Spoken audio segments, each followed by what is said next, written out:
네, 이제 들어가셔도 됩니다. 어제 토요일 날 여기 와서 아마 영상을 촬영한 것 같습니다.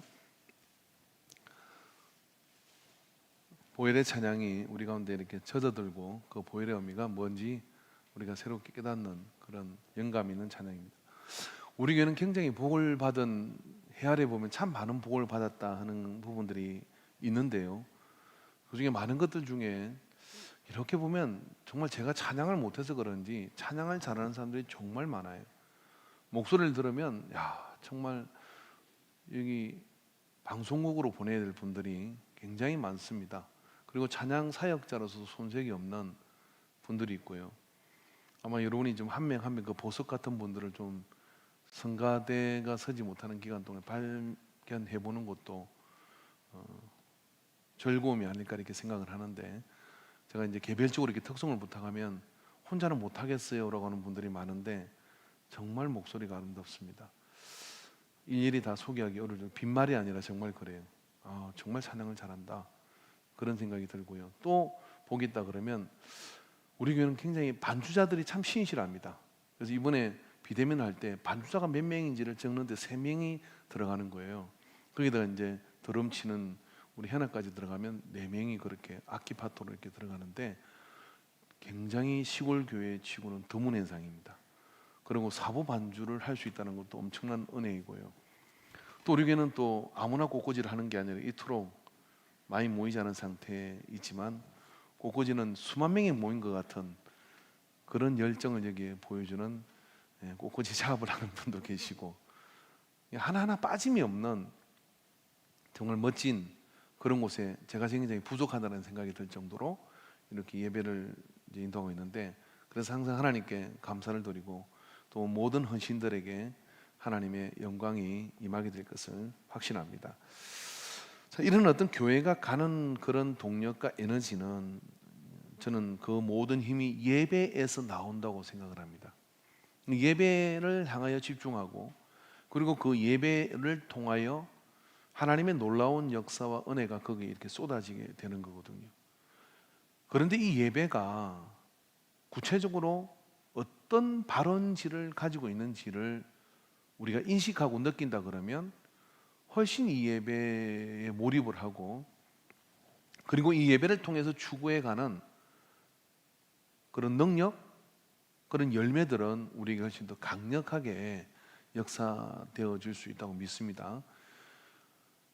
그래서 초대교회 종교개혁기가 지나고 난 다음에 켈빈이나 루터 같은 이런 사람들은 예배를 드리는 데 있어 가지고 처음에 헌신을 하고 이제 예수 믿기로 세례를 받으면 바로 예배에 들어갈 수 있도록 허락하지 않았습니다. 그래서 한 4주 정도를 한 가지의 교육만 시킨 거예요. 예수님이 내 죄를 대신해 믿은 걸 믿었다면 이제 당신은 예배를 드릴 수 있는 그런 자격을 얻은 것입니다.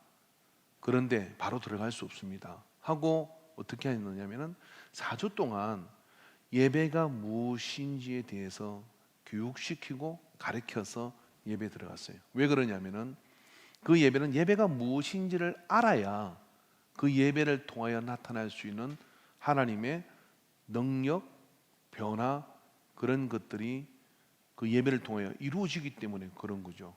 그래서 당연히 그렇게 해야 되는데, 시대가 지나면서 예배는 이제 어떤 면에서는 공연 같기도 하고, 그리고 또 문화 행사 같은 그런 양상을 띠는, 조금은 예배의 본질에서 희석되어 가는 현상이 익숙해져 버린 것이죠. 그래서 사실은 오늘 처음 교회 나오는 분도 아무나 이 예배에 들어올 수 있도록 문은 다 개방되어 있죠. 근데 문제가 이것이죠.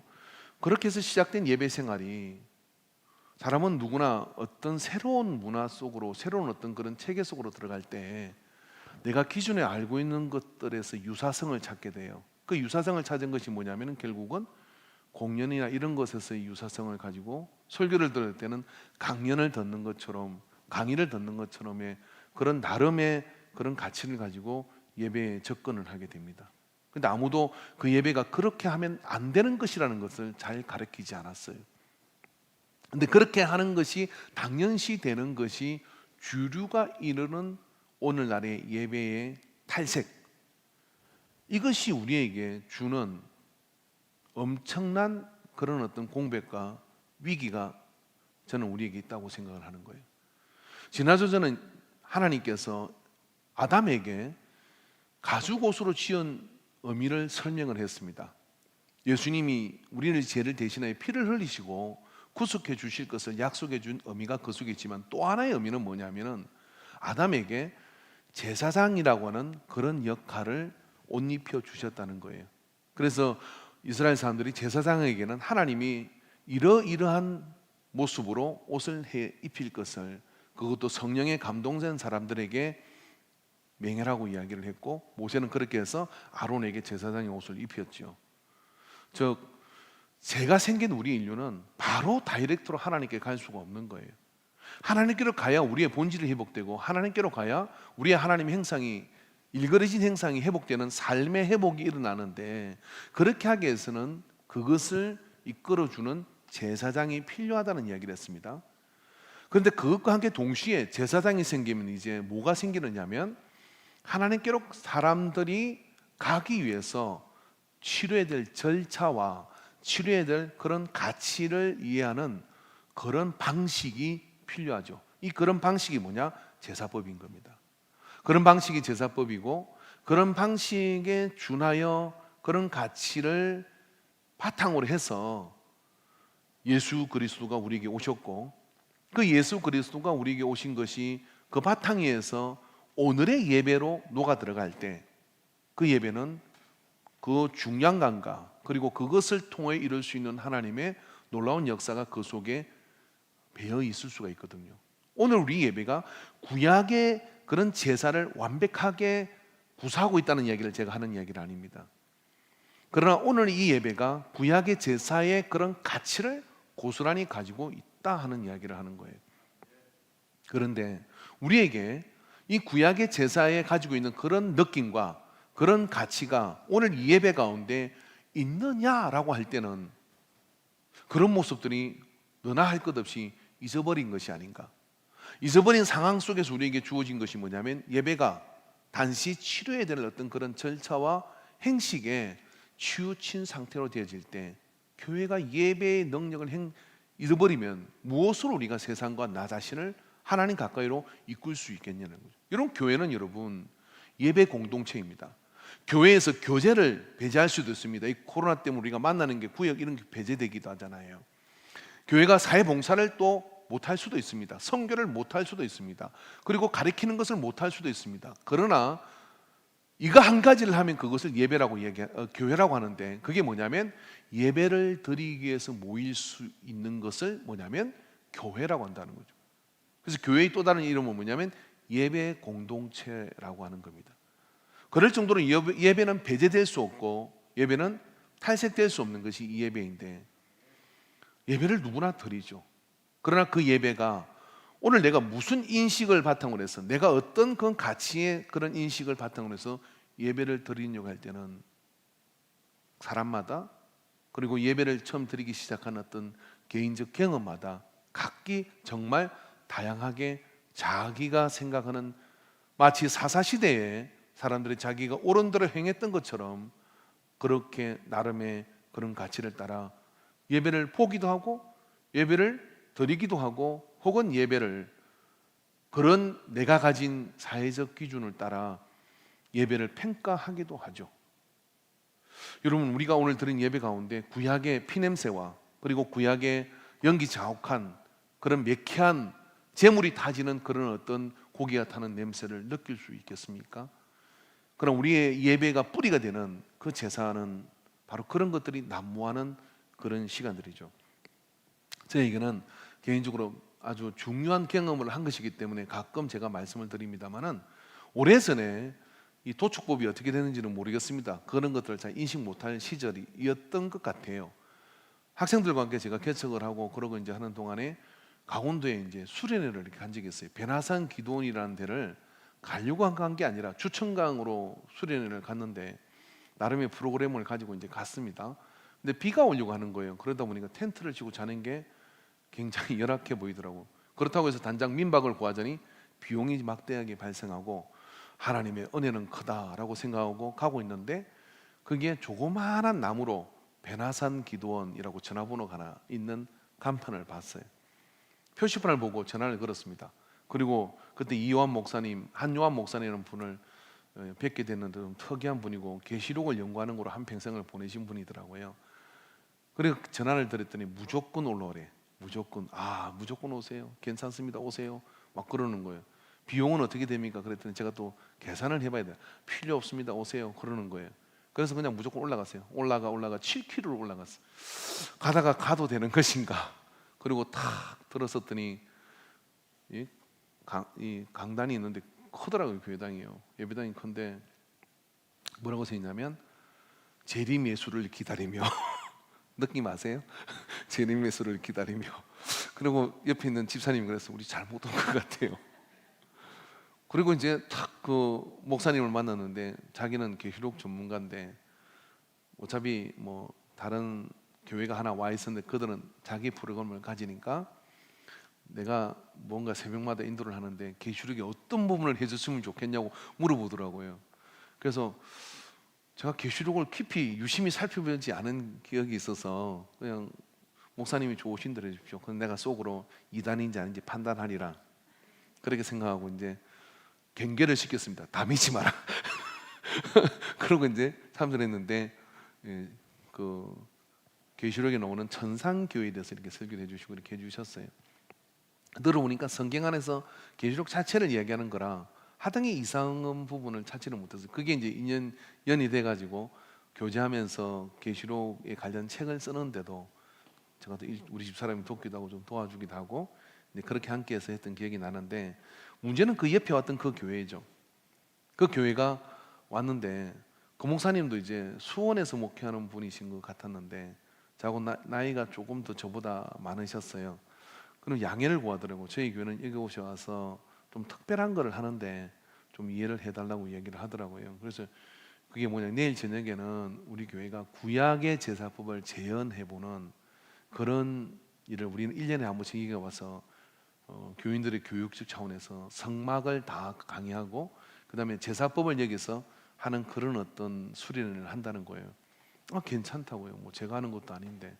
그래서 그렇게 이해를 했습니다. 그리고 이제 저녁이 됐는데 해가 좀 지려고 할 때 마당에 이렇게 여기는 성전, 범제단 이렇게 쭉 표시를 다 붙여요. 그래서 이제 목사님이 구약의 그 제사장복을 어떻게 만들었더라고요. 입고. 그리고 이제 명패를 장로님이 이렇게 붙여요. 제인 이런 거 붙이고 레인 뭐 이렇게 다 붙이고 이제 시작이 되는 겁니다. 근데 진짜 염소를 가져온 거예요. 양을 구하다가도 양을 못 구해서 순염소를 범죄에 드릴 수 있으니까 순염소를 한 마리 구해가지고 새끼줄에 묶어가지고 데리고 나옵니다. 저쪽에서 이제 제인이라고 써붙인 그분이 장모님인데 몇 번 해보신 것 같아. 근데 들고 나오면서 양을 끌고 나와요. 그 양이 음매하고 이제 따라와요. 오는데 제사장님 제가 죄를 지어서 이 죄를 해결하고자 양을 가지고 왔습니다 라고 이야기를 합니다. 그럼 제사장이 뭐냐면 그러하였느냐, 그러면 양에다 손을 얹고 너의 자신을 전가해라 라고 얘기를 해요. 그러니까 이제 그 죄인이라고 써붙인 사람이 양머리에다가 손을 얹고 이제부터 이 양은 나의 생명을 대신하고 나 자신을 대신하는 내 속죄의 양입니다 라고 이렇게 대신을 해요. 그런데 그 양을 어떻게 한쪽으로 끌고 가는 게 아니라 잡아온 사람이 그 양을요 목에다 칼을 대고 이렇게 찔러서 실제로 도축을 하는 거예요. 충격적이었어요. 그리고 같이 보고 있던 지사님들도 그 장면에서 고개를 돌릴 수밖에 없어요. 그런데 그 뒤에 후폭풍으로 오는 하나의 이미지가 오늘 제가 여러분과 나누고자 하는 겁니다. 그게 뭐가 왔느냐면은 세상 죄를 지우고 하는 하나님의 어린 양. 요한복음의 세례 요한이 이렇게 말씀을 하죠. 보라, 이는 세상 죄를 지우고 하는 하나님의 어린 양이로다 라고 그렇게 말하는 성경의 본문이 요한복음 1장 29절에 이튿날 요한이 예수께 자기에게 나오심을 보고 이르시되 보라, 세상 죄를 지우고 하는 하나님의 어린 양이로다 라고 세례 요한이 그렇게 말할 때 이 세례 요한의 마음속에는 제사장 가문에서 태어나서 그러한 범죄가 들어지는 그 과정을 끝도 없이 많이 봤던 이 요한의 마음속에는요, 예수 그리스도가 그분에게 나오시는데 그 예수 그리스도가 영적으로 어떻게 보이느냐면 어린 양으로 보이는데, 뭐하러 가는 양입니까? 주님의 품에 있는, 하나님 품에 있는 어린 양입니까? 사랑받는 어린 양입니까? 그게 아니라 죽으러 가는, 제물이 되어 가는 그 양으로 보였겠죠.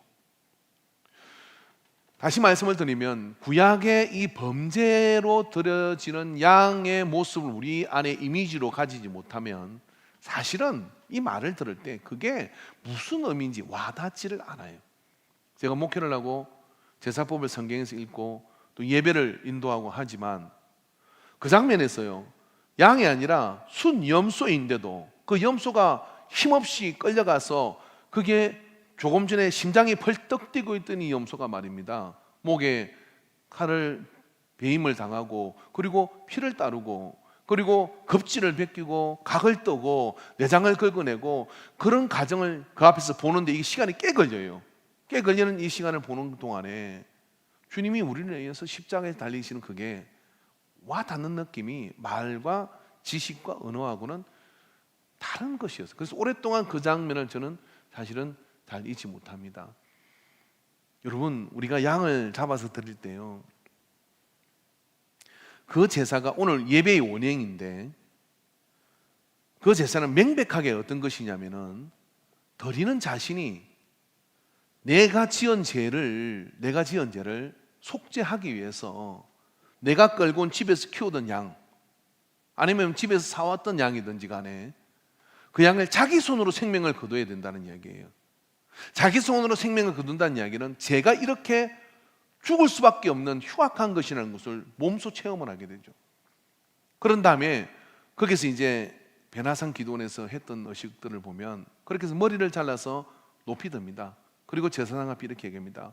제 생각으로 내 마음대로 내 고집대로 했던 죄를 회개합니다 하고 그 머리를 범죄단에다 올려요.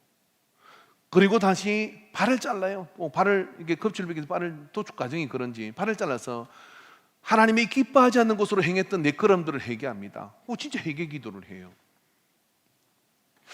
그리고 난 다음에 또 그게 다른 부분들을 그렇게 잘라내면서 벗겨내는데 마지막 부분에 껍질을 다 벗겨가지고 이제 그걸 제사장의 그런 성막에 등에다 걷는데, 그때 제사장이 이렇게 설명을 합니다. 너의 죄가 진정 하나님께 받아진 것이라면 이 양털이 흰눈같이 이어질 것이다. 여러분, 실제로 광야에서 그들이 하나님 앞에 범죄를 드릴 때요, 그런 마음을 가지고 회개하고 그렇게 해서 범죄를 드릴 때 그 양털을 거기다 걸쳐서 하나님이, 여러분 양털이 하얀 것 같습니까? 저는 하얀 양털을 본 적이 없어요. 약간 누리끼리하고 더럽고 오물이 많이 묻어 있어요. 그리고 도축 과정에서 피도 묻게 되는 것이죠.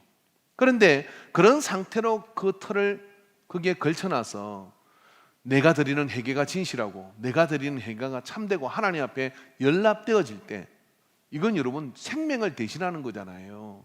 내가 죽어야 되는데 그 죄의 심각성과 죄의 무거움을 내가 고백하면서 그렇게 드린 것인데, 그래서 하나님이 그 양털을 흰눈처럼 희게 해주시면 제사장이 선포해 주는 거예요. 너의 죄가 사함을 받았느니라.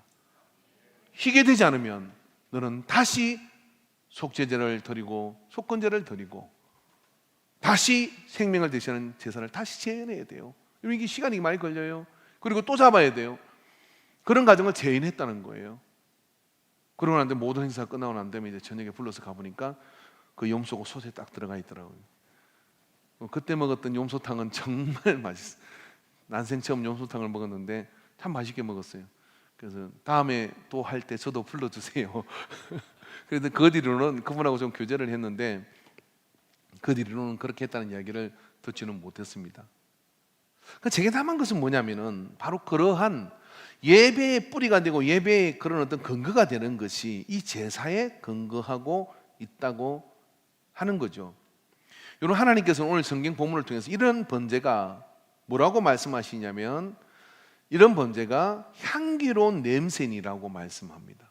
향기로운 냄새다. 여러분, 고기 타는 냄새가 향기로운 냄새입니까? 여러분, 고기 굽는 냄새는 향기로운 냄새예요. 세상에 제일 향기로운 냄새가 고기 굽는 냄새예요. 고기 반찬이 좋은 거고, 그럼 고기만 먹고 살면 살도 빠진대요. 그래서 저희 집 사람이 어젠가 그때 고기 다이어트를 한번 해보자는데 감당할 수 있겠나? 감당할 수 있겠나? 그랬습니다만은 고기 굽는 냄새는 맛있는 냄새지만 고기가 새카맣게 숯덩어리 타면요, 거기서 나오는 타는 검은 그 연기는 자동차 매연하고 똑같아요, 성분이. 그래서 그거 마시면 안 됩니다. 제가 혹시 몸이 좀 안 좋아지면 여러분한테 고기를 많이 구워줘서 그런 줄 알고 그거 마시면 안 된다 그래요. 근데 그럴 정도로 해로운 거잖아요. 그 냄새는 아주 지독한 거거든요. 근데 여러분, 광야에서 이들이 100만이 넘는 사람들이 범죄를 드리고 그리고 속건제를 드리고 속죄제를 드리는 그런 것을 했을 때 성막 주변에는요 항상 검은 연기가 계속해서 피어나고 있어요. 그리고 성전 주변에도 항상 그런 일이 퍼지죠. 그 다음에 그것만 있었겠습니까? 어떻습니까? 우리가 도살장 근처를 혹시 가본 적이 있어요? 그래서 가보면 그 근처 쪽 가면 벌써 피 비린내가 나요. 피의 비린내가 있습니다. 그런데 그 수많은 양들과 숫송아지와 숫염소를 잡는 그 과정이 성전에서 이루어졌고 성막에서 이루어질 때 거기서 그 주변에는 항상 피 비린내가 배어 있었을 거예요. 우리의 물리적으로 보면 그 냄새를 고기를 돌릴 수밖에 없고, 물리적으로 보면 그 냄새는 결코 향기롭거나 기쁨이 될 만한 냄새가 아닙니다. 그런데 왜 하나님께서는 내가 맡을 향기로운 냄새라고 말씀하시고 내 기뻐하는 냄새라고 이야기를 하시는 겁니까? 왜냐하면 눈에 보이고 느껴지는 매캐한 냄새가 아니라 우리의 그것보다 훨씬 흉악하고 그것보다 훨씬 더러운 냄새가 나는 죄가 그 범죄들을 양을 통해서 그 제사를 통하여 깨끗하게 씻겨지고 고쳐지고 회복되어지는 것들을 하나님은 그것으로 기뻐하시는 거죠. 하나님은 그것으로 그 냄새가 대체되어졌기 때문에 그것이 기뻐하는 냄새고 향기로운 냄새라고 말씀해 주고 있는 겁니다. 그렇죠? 그것이 하나님의 기뻐 받으시는 그런 냄새예요.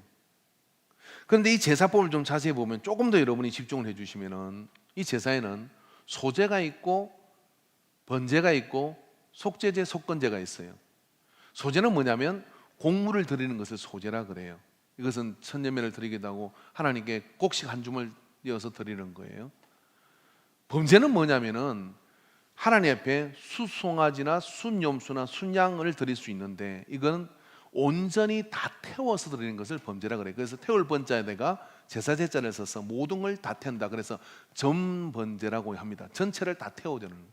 그러니까 속죄제와 속건제는 뭐냐면 내장에 붙은 기름하고 콩팥하고를 들여서 태워드리는, 고기는 뭐예요?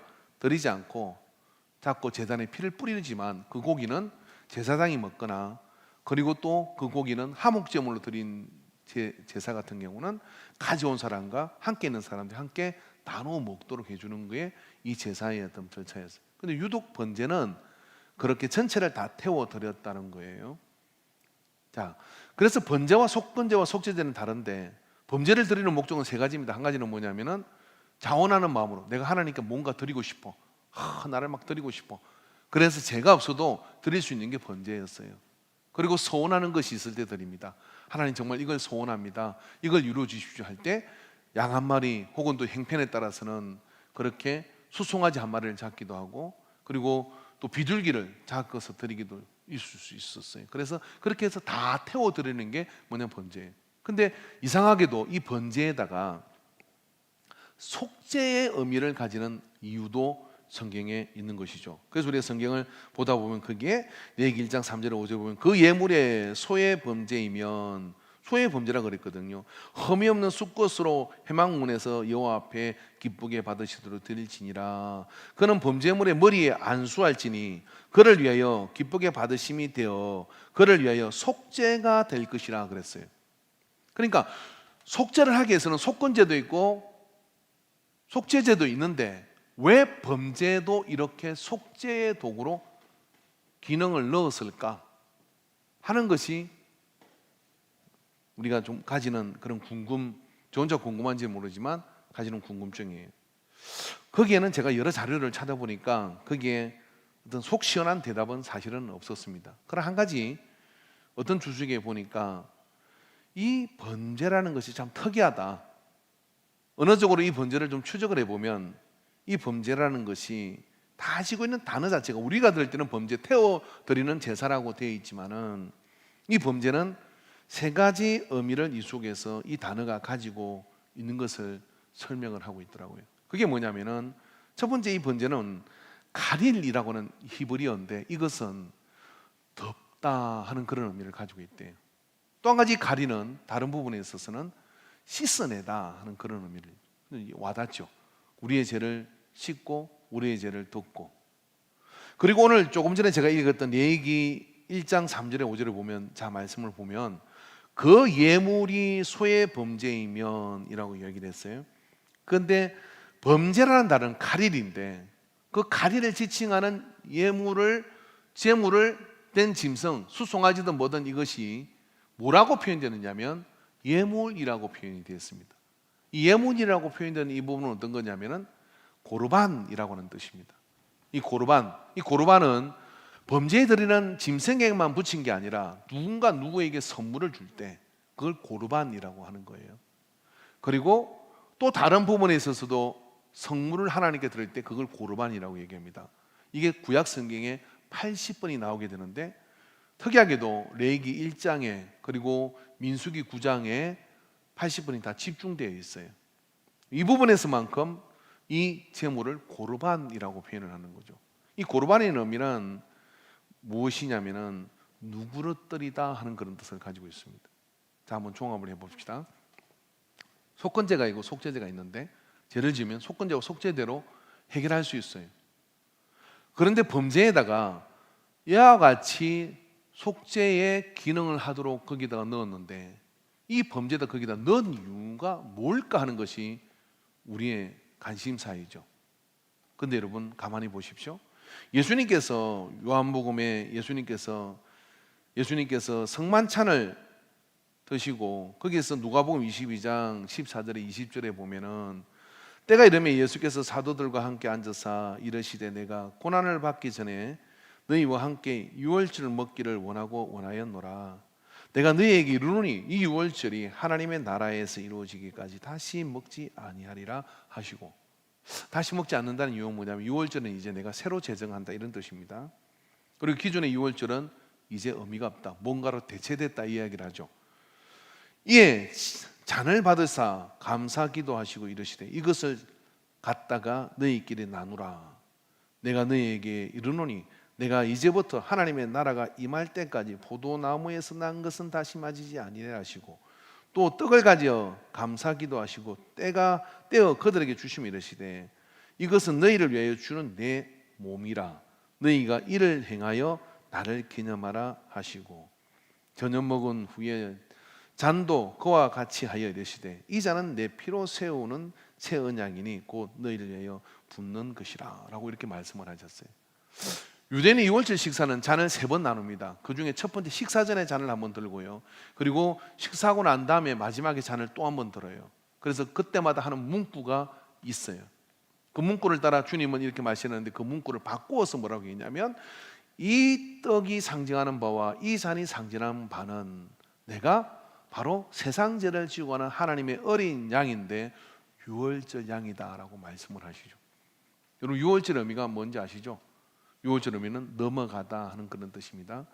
유월절은 여러분 애굽에서 이들이 노예 생활을 할 때 하나님께서 마지막 10가지 재앙에 애굽에 있는 모든 짐승의 첫 것과 사람의 장자를 다 죽이는 저주가 애굽에 임합니다. 그 애굽에 임할 때 모세가 바로 앞에 나가서 요청한 것은 뭐냐면 우리로 3일 길을 가서 하나님께 예배하게 해라 라고 하는 것이었어요. 그걸 방해하는 애굽의 바로와 그 나라는 10가지 재앙 가운데 9가지 재앙이 다 이루어졌고 10가지 마지막 재앙은 이제 깊은 어둠이 애굽을 덮을 것이고 애굽에 있는 모든 궁궐의 장자부터 해서 저 짐승의 첫 새끼까지 다 죽게 될 것이라고 얘기를 해요. 그때 모세는 하나님 앞에 말씀을 듣게 되는데 양을 잡아서 너희들이 그 피를 문털 위에다가 대문 위에다가 발라라고 얘기를 합니다. 그 대문 위에 바른 그 피를 보고 내가 넘어가리라.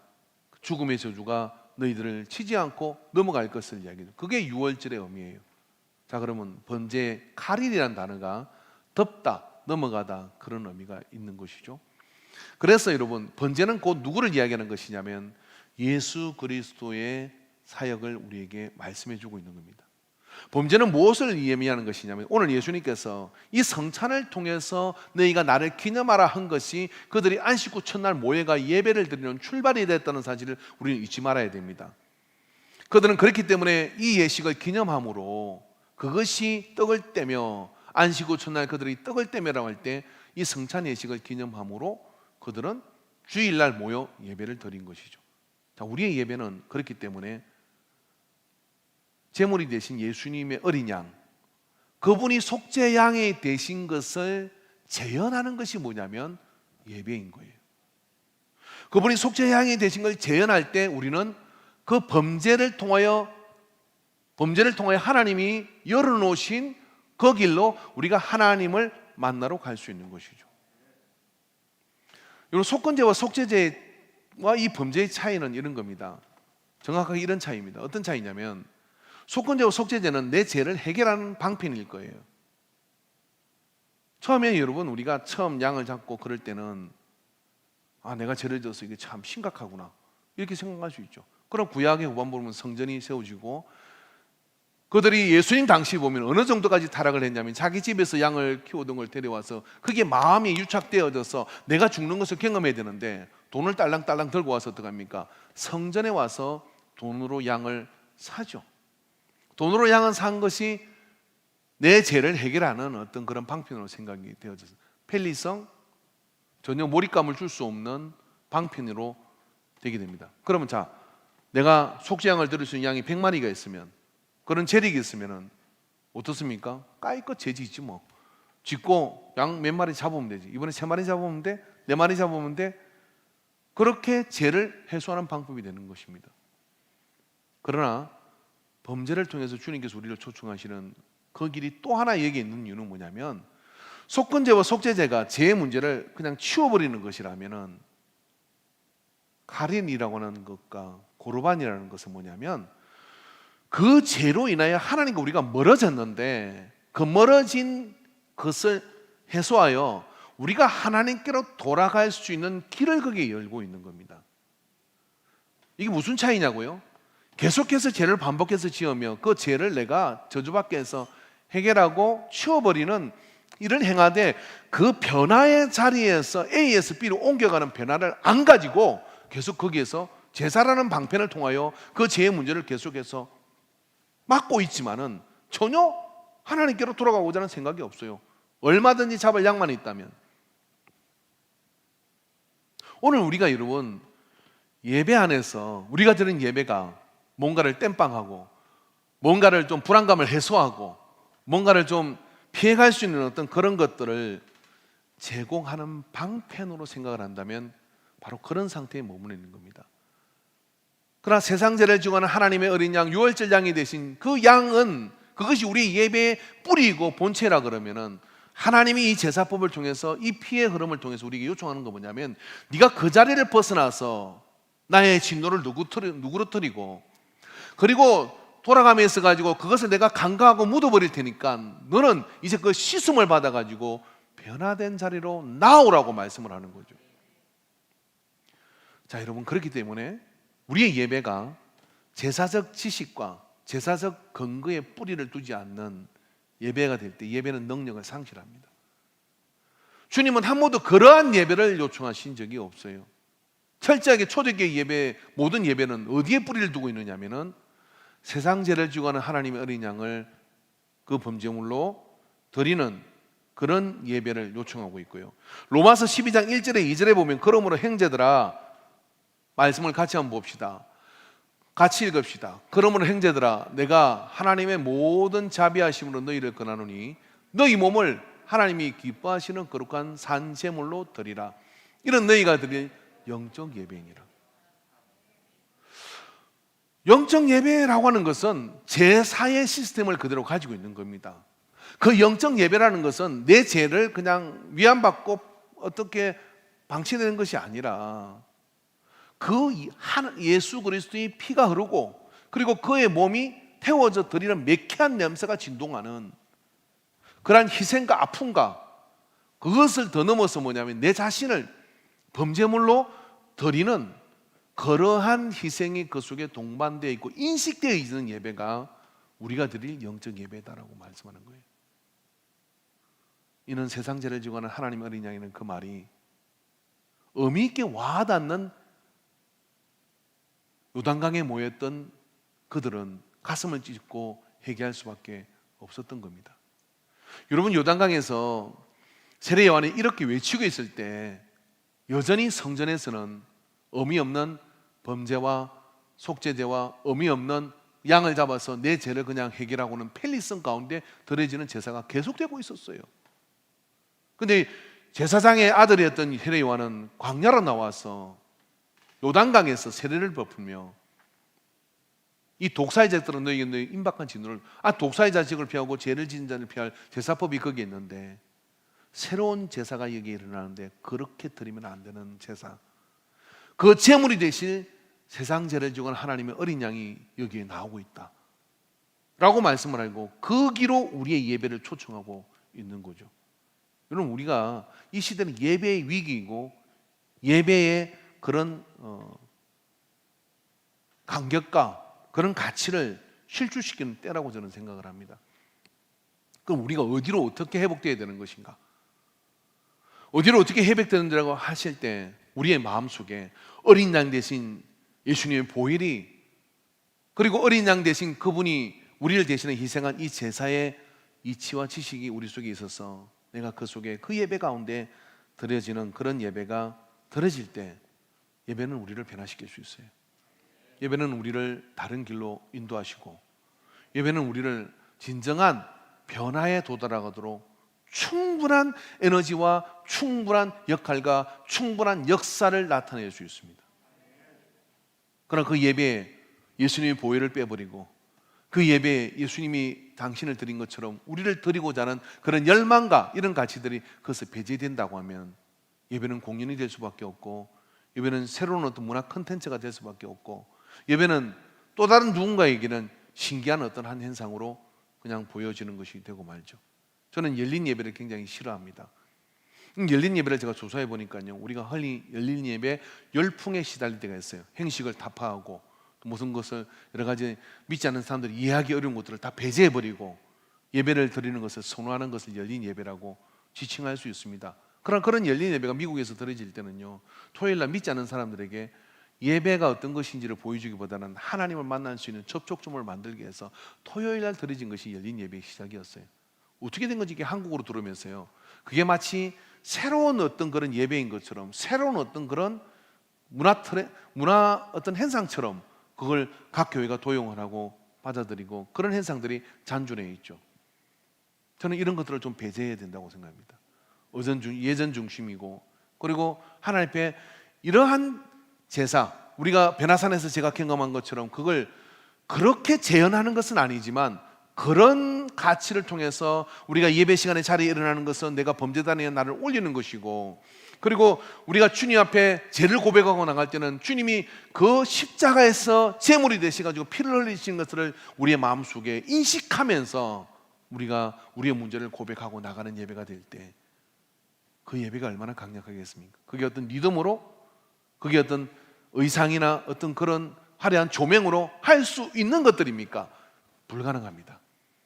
가능한 이유는 뭐냐면 예배자 한 사람 한 사람이 구약의 이 범죄의 의미를 잘 생각하면서 주님이 날 위하여 뭘 해주셨는지를 기억하고 제사에 근거한 그런 예배적 가치 속으로 나 자신을 세우고 드려나가고 순간순간 의식 한 가지 한 가지를 그렇게 해나가는 그런 마음과 그런 가치를 가지고 우리가 그 예배 속으로 들어갈 때 예배는 아직도 세상을 바꿀 힘이 있고 예배는 여전히 우리의 삶을 바꾸는 그런 역사를 가질 수 있습니다. 그래서 예배가 고르반이라는 이유는 뭘까요? 이 고르반이라는 것은 뭐죠? 누구로 터리다 하는 그런 뜻이라고 했잖아요. 그럼 뭐예요? 예배 나갈 때 제만은 우리가 하나님의 마음을 누구로 터리기 위해서 예물을 드리고 내 몸을 드리는 것이잖아요. 뭐예요? 갑과 을이 명확한 것이죠. 누가 갑입니까? 우리의 허물과 죄를 사해 주시기 위해서 기다리시는 하나님 아버지가 갑이고 우리가 을이잖아요. 근데 을이 갑처럼 보이고 갑이 을처럼 취급되는 그것을 예배라고 할 수 있겠느냐 이런 이야기죠. 여러 가지 일들을 하다 보면 편리한 공구들이 있습니다. 저도 공구를 뭐 연장통에 있기도 하고 있어요. 그래서 저걸 해야 되는데 그 연장이 참 적절하겠다 싶으면 그걸 창고에서 찾아가지고 이렇게 사용을 합니다. 그리고 사용이 끝나고 나면 갖다 집어넣어 놓죠. 여러분, 마치 예배가 말입니다. 내가 어떤 문제가 터지거나 어떤 상황이 안 좋을 때 그 연장이 어디 있지? 하나님의 능력과 하나님의 임재와 주님의 이름과 주님의 보혈과 주님의 희생을 그렇게 필요를 따라 찾다가 필요 없으면 집어넣는 그런 상태를 예배라고 할 수 없어요. 여러분, 범죄의 특징은 뭐냐면 이 범죄의 제사는 모든 걸 다 태워드리는 것이었어요. 주님이 어린 양이 되셔서 모든 것을 다 태워드리는 예배를 드리면서 길을 열어주, 이 단번의 제사를 통해 우리에게 하나님께로 갈 수 있는 길을 열어주신 것이죠. 그렇기 때문에 이러면 영적 예배는 어떤 예배냐면 나 자신을 범죄로 모든 것을 다 태워드리는 거예요. 그래서 시간의 후순위가 될 수가 없고, 그리고 기회의 후순위가 될 수가 없고, 물질의 후순위가 될 수가 없는 1순위일 수밖에 없는 것이 예배가 될 때 범죄로서의 그런 근성과 근거를 확보한 예배가 되는 거예요. 왜 사단은 여러분 이 시대를 통해서 이렇게 여러 가지 많은 비정상적인 예배의 행태를 강요하는 것입니까? 왜냐하면 예배가 희석되고 예배가 그렇게 드려지지 않는 그런 상황이 되면 신앙은 사그라들 수밖에 없는 거거든요. 그런데 여러분, 사단이 이렇게 강요한 것입니까? 그 전조현상으로 우리는 그러한 제사에 기반한 의식을 상실한 예배, 그러한 예배가 무엇인지를 모르고 자기가 알고 있는 공연처럼, 자기가 알고 있는 어떤 그런 강연처럼 그렇게 생각하고 편안하게 자리에 앉았다가 시원한 바람에 그렇게 앉아있다가 그냥 고개를 거덕이고 혹은 뭐 듣고 있다가 이해를 했는지 못했는지 그런 것들을 생각하면서 그렇게 가는 예배가 될 때 안고 없는 찐빵인 것처럼 예배의 강력한 변화의 기능을 잊어버린 것이죠. 그런 현상들이 이미 우리에게 있었습니다. 우리 각자가 가슴을 치며 해결해야 될 게 뭐냐면 바로 그러한 피가 낭자하고 그리고 살이 태워지는 그런 이 영적으로 느껴보면 예수의 보혈이 흐르고 있고, 그리고 예수의 몸이 그것에서 찢겨져서 내가 너를 찢어주는 몸이라고 하는 이런 의식이 그 속에 들여져 있는, 배어 있는 그런 예배를 드린다면 누구도 예배를 위험할 수 없습니다. 그런 예배를 드린다면 그 예배를 통하여 길러진 사람은요, 세상의 그 어떤 것도 타협 불가한 그런 강력한 믿음으로 설 수밖에 없는 것이죠. 시간이 나면 드리거나 기회가 되면 드릴 수 있는 것이거나 그런 예배가 아니에요. 신약 성경을 통틀어 봐도요, 그러한 예배를 가르친 적이 없어요. 예수님은 예배에 대한 이야기가 언급되고 되어질 때마다, 바울도 그랬지만 이건 제사의 재현이라고 이야기를 합니다. 이건 하목제물의 재현이고 주님이 그 제사법을 따라서 당신을 희생한 그 희생을 따라가는 것이 우리의 예배이다라고 이야기를 하는 거예요. 그런 예배가 우리 속에 다시 세워지고 우리의 마음의 가치 속에 그러한 마음으로 예배를 드리게 될 때 그 속에서 진정한 갑이신 하나님이 갑의 자리에 모셔지게 될 때 그분은 내 삶을 주관하시고 주도하시고 강권적으로 인도하시면서 우리를 변화시켜 가실 겁니다. 그러나 그렇지 못하다 그러면 부경꾼으로, 그렇지 못하다 그러면 보혈과 냄새난다고 치워버리고 매캐한 냄새 나간다고 그것을 없애버리고 그래서 제사가 상실돼 버린 그런 예배를 우리가 드린다고 하면 그 예배는 그래요, 공연에 불과합니다. 그냥 구경하는 것일 수도 있는 것이죠. 여러분, 집에서 예배를 드리시는 분들도 그러한 마음가짐을 가지고서 옷을 정갈하게 입으시고 그리고 의자를 갖다 놓고 그리고 그 자리에서 예배의 순서를 따라 일어나고 앉는 것, 그렇게 해도 그렇게 하지 않아도 그게 뭐가 문제가 되겠습니까? 그러나 이것이 제사적 그런 가치를 따라 내가 그 예배에 능동적으로, 그리고 그 예배의 주체가 된다는 하는 것은 내가 양을 잡아야 되고 내가 그 양의 가죽을 벗겨야 되고 내가 그 양을 각을 떠야 되는 그러한 행위자로서 있다 그러면 그렇게 할 수밖에 없는 것 아닙니까? 그런 가치를 따른 우리가 예배를 드리게 될 때 그 예배를 통해 하나님께서는 인간과 이 시대를 하나님은 돌이키도록 만들며 회복되게 만들게 될 것을 확신합니다. 적어도 예배만큼은 열망을 가져봅시다.